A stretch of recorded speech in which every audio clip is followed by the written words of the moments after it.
खुलुमबाय नोंथांमोनखौ दिनै बाथौ साननि गासैखौबो गोजोन हामलाय हरनाय थाबाय नोंथांमोननिसिम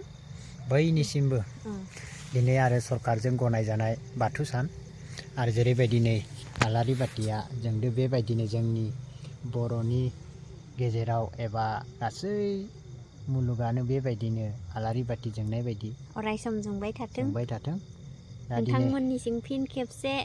हेपि बाथौ फुजा नोंथांमोनाबो आलारि लगाय दिनै मंगलबार सान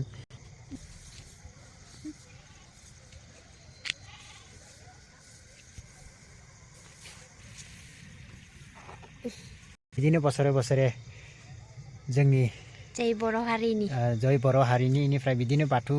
जोंनि गावनि धोरोमखौ बिदिनो मुलुगनाङाव सोनार होनो हाथों गासैबो आरो बेफोरबायदि भिडिअ एबा मामाखौ सबबो शेयार खालामनांगौ ना होमबा शेयार माने गावबा गाव दिनै न'खराव जलायनायफोरखौ बयबो माने शेयार खालामनांगोन मुलुगनां माने बयबो मिथिनाय नङा होमबा जों बर' बुङोब्ला जोंहा मा धोरोमा बाथौ धोरोम बे हिसाबै जों सिनायथि मोनो दिनै बिनिखायनो जोंनिया दिनै रंजानाय सान नङा होमबा आसाम सरकारा गनायना लानाय दिनै गोथार बाथौ सान जोंनि बर' हारिनि गुबै धोरोम बाथौ धोरोम दिनै जों नै जोबोद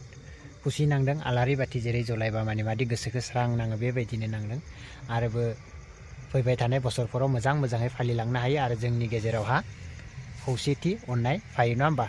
आरो गुबुन जायगायाव थांना थानाय बर' गासै माहारिसिम जों नङा होमबा गोजोन हामलायनाय बाहरबाय गासैनिसिम गोजोन्थों खुलुमबाय